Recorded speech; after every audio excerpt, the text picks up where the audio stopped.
Right. Let's get one thing straight from the start. You've seen the videos.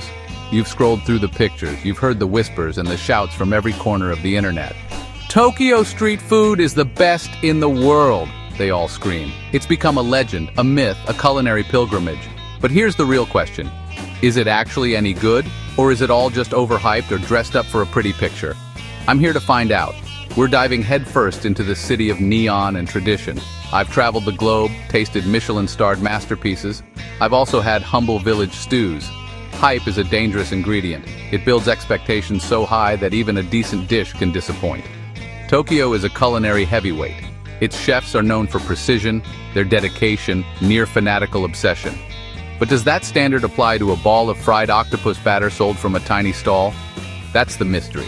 We're not just here to eat, we're here to judge. We are putting Tokyo's street food on trial. Let's begin. Why Tokyo? It's a fair question. What makes this city the supposed mecca of street food? It starts with the culture. The Japanese have a word, shokunin, meaning artisan or master craftsman, a belief in dedicating your life to perfecting one skill.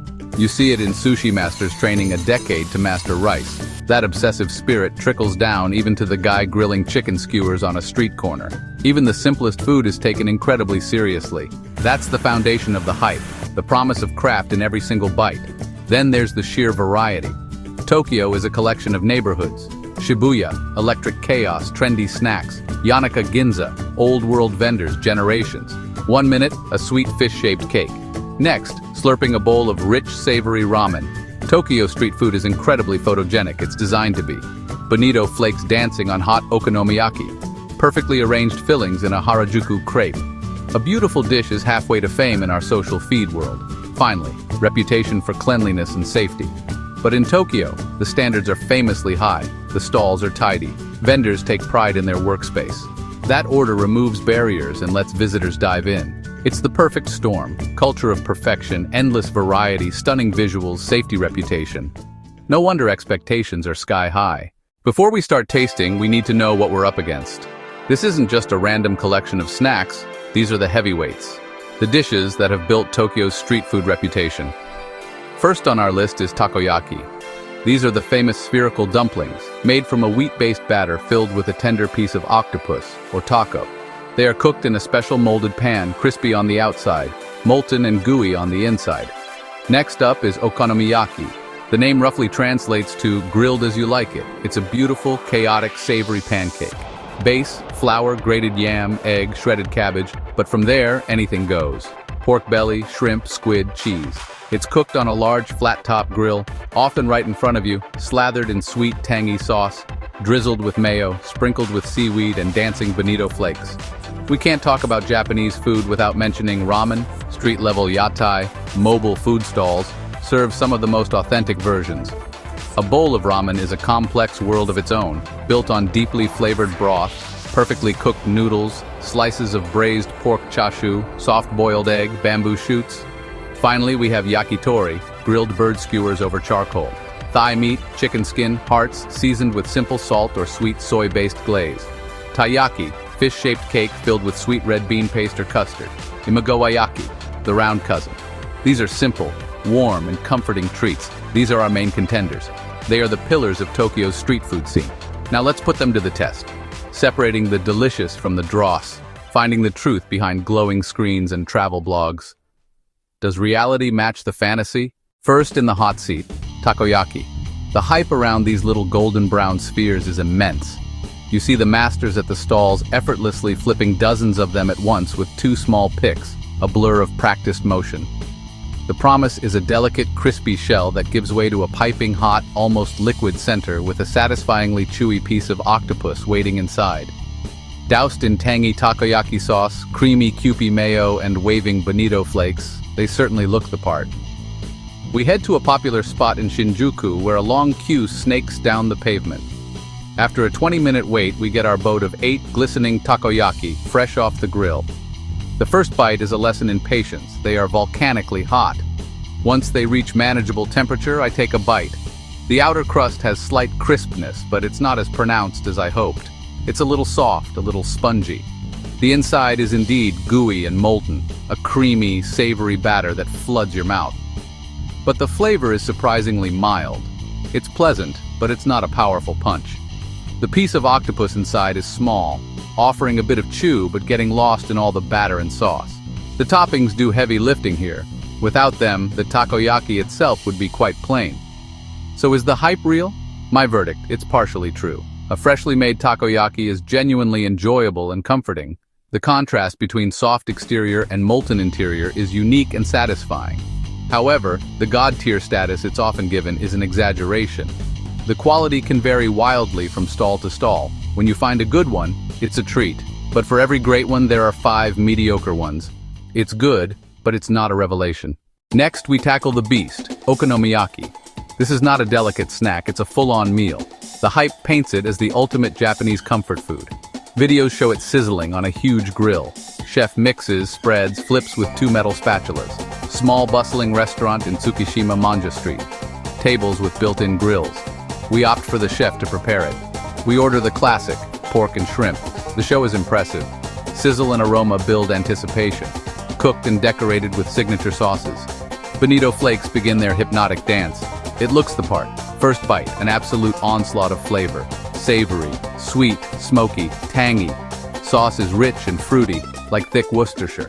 Mayo adds creamy, slightly sour counterpoint. Texture, cabbage with slight crunch, batter soft and fluffy, pork savory, shrimp pops with sweetness. Harmonious jumble that works. Verdict, absolutely. Okonomiyaki is the real deal.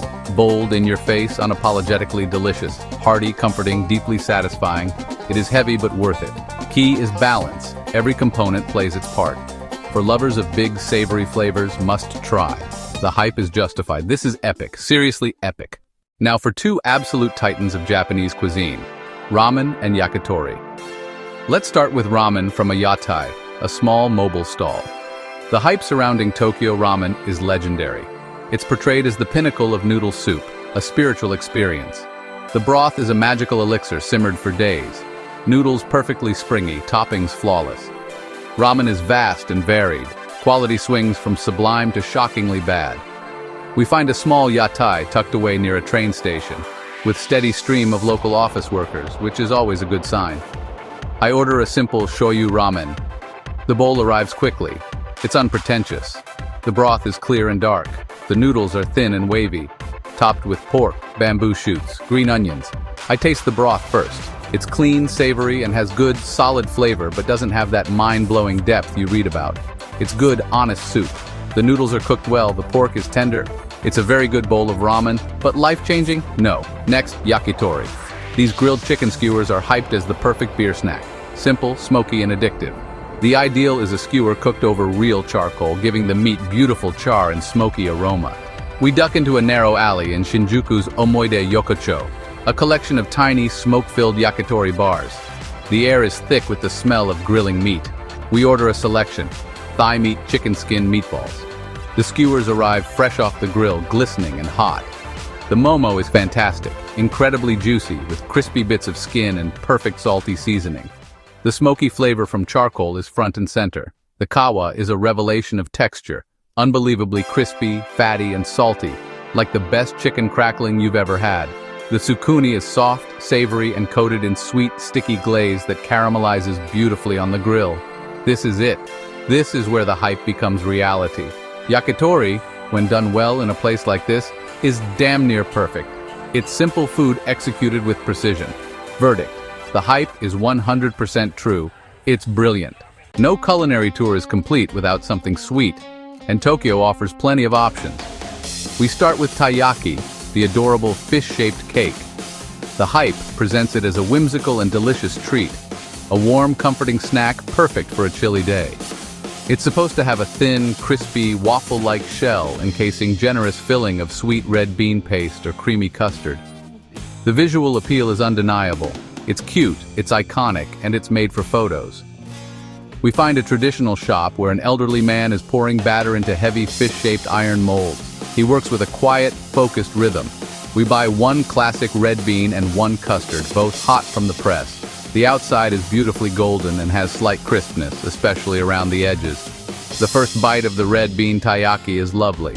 The pastry is soft and slightly sweet, like a good pancake, and the red bean paste is earthy and not overly sugary. The custard version is sweeter and creamier, appealing to a more Western palate. Next, we head to the epicenter of youth culture, Harajuku's Takashita Street, to try the famous crepes. The hype here is all about excess.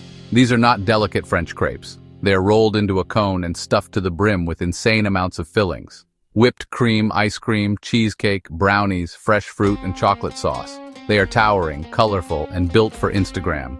We order strawberries, chocolate sauce, cheesecake slice, and mountain of whipped cream.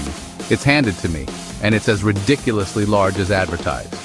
The first few bites are pure, unadulterated sweetness. The crepe itself is soft and thin, but completely overwhelmed by the sheer volume of fillings. It's fun, it's silly, and you feel like a kid eating it. Is it a culinary masterpiece? Absolutely not. Is it exactly what it promises to be? Yes. The verdict for both. The hype is true. Both deliver exactly what you expect. So how do we make a final judgment? How do we separate the truly brilliant from the merely good, or worse, the downright disappointing? You can't just wander around eating blindly. You need a method. You need rules. First and foremost, freshness is king. I will not judge any street food that has been sitting under a heat lamp for an hour. It has to be cooked fresh, right in front of me if possible. A taiyaki that's been pre-made and gone cold is a different beast entirely from one that's hot off the iron. Second, we must compare the reality directly to the hype. I go in with a clear picture of what the perfect version should be. Is the takoyaki supposed to have a crispy shell and molten center? Is the yakitori supposed to be smoky and juicy? I ask a simple question with every bite. Does this taste as good as or better than the legend says it should? Don't just be good, be as good as your reputation. Third, context and cost matter. The price sets a level of expectation. I'm looking for value. A cheap and simple snack that is perfectly executed is far more impressive than an expensive and mediocre one. I also observe the crowd. A long line of tourists can be a red flag. A steady stream of locals is almost always a good sign. Finally, I trust my own palate above all else. My taste buds have been my guide for decades, and they don't lie. I focus on the fundamentals: balance, texture, and depth of flavor. Is the dish balanced? Are the sweet, sour, salty, and savory elements working together? Is the texture interesting? A mix of crunchy and soft, or tender and chewy? And most importantly, does the flavor have depth? Does it taste of good quality ingredients and careful preparation? This simple but rigorous method allows me to cut through the noise and deliver an honest, unfiltered verdict. We've journeyed through the neon-lit streets, quiet alleys. We've smelled the smoke, seen the steam, tasted the titans of Tokyo's street food scene. We came here with one simple, crucial question. Does it live up to the monumental hype? Is it truly epic, or is it overrated? After putting the contenders through their paces, the answer is clear. But it's not a simple yes or no. The truth, as it often is in cooking, lies in the details. The final verdict is this. Tokyo street food is, for the most part, absolutely brilliant, but the hype is dangerously overblown. The baseline quality of food in Tokyo, even on the street, is impressively high. The commitment to craft, the focus on fresh ingredients, the general standard of execution mean you are very unlikely to eat something truly awful. Dishes like yakitori from a smoky alley bar, a hearty, sizzling okonomiyaki are world-class. They deliver on every single promise. They are epic. They are the real deal, and they are worth traveling across the world to taste. These dishes are a testament to the power of focusing on one thing and doing it to perfection. However, the myth of universal perfection is just that, a myth. Not every takoyaki is a perfect sphere of joy. Many are doughy and drenched in sauce. Not every bowl of ramen will transport you to another dimension.